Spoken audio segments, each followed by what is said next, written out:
Hi, my name is Tom Bagwell. I'm with Grit Business Coaching, and today I want to talk about high quality connections.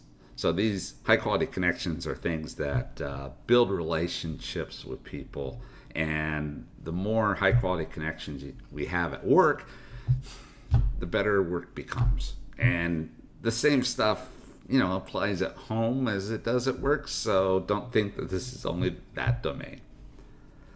So the first one is respect. We talked about that. The second, this is number 2, which is about trust. And this is, it's hard to work with anyone. It's hard to be in a relationship with anyone if you don't trust them.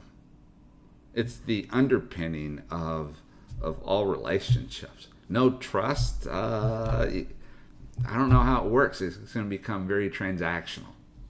So what happens on it is there are levels of trust. You can trust people. Well, I trust the certain people with small amounts of details. I call them when I do my workshops. Those are the superficial stories. Like they can't really hurt me. And then there's people who know all the stories, and that's like deep trust.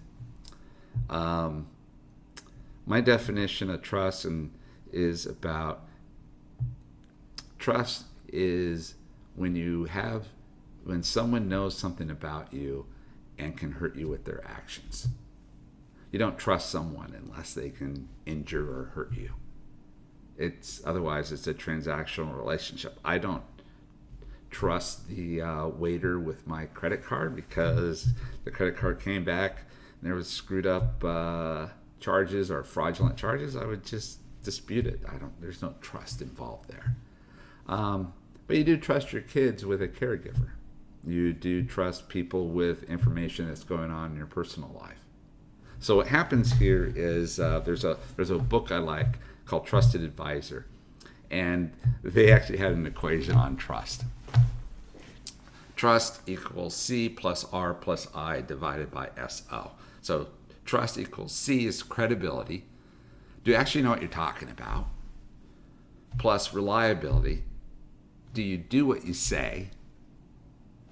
Plus intimacy. And it's not intimacy in, like a personal sense. It's intimacy in the sense of professional intimacy, which is, do you care about me as a person?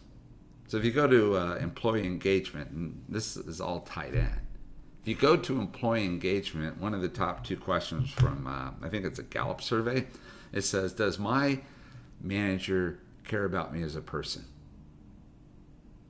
The other question is, do I have a friend at work?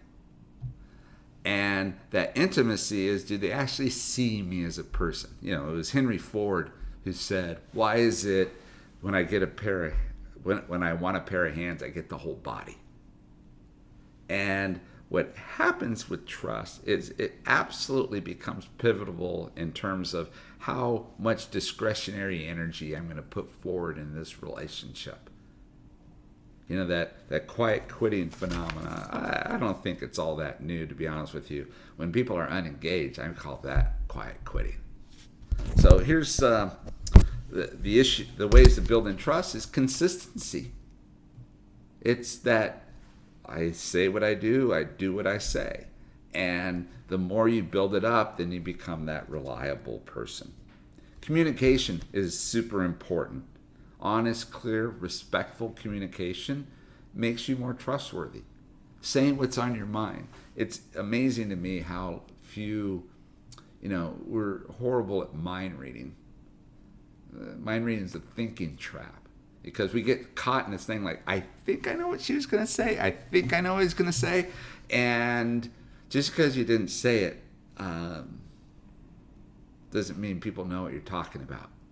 So trust is huge. Active listening, again, not only does it build respect, but it builds trust. Because when you're hearing me, I'm like, you have a shot of that what we said was going to happen is going to happen. And that's where trust gets built up. And so within these contexts, this is an important thing to drive in. So the question isn't about whether we should trust or not. It's not binary. It's a spectrum. And the spectrum is, I'm going to argue that more trust is beneficial. Now, if the person broke your trust, well, that's another topic, right? If a person misused information or weaponized information, I'm not saying that more trust is always beneficial. I want you to ask that question. If I had more trust with this person, if they trusted me and I trusted them, would the relationship get better? And if so, what can I do to intentionally make that relationship better? Because you know what? Life's short. Have a great day. This is Tom Bagwell with Grit Business Coaching.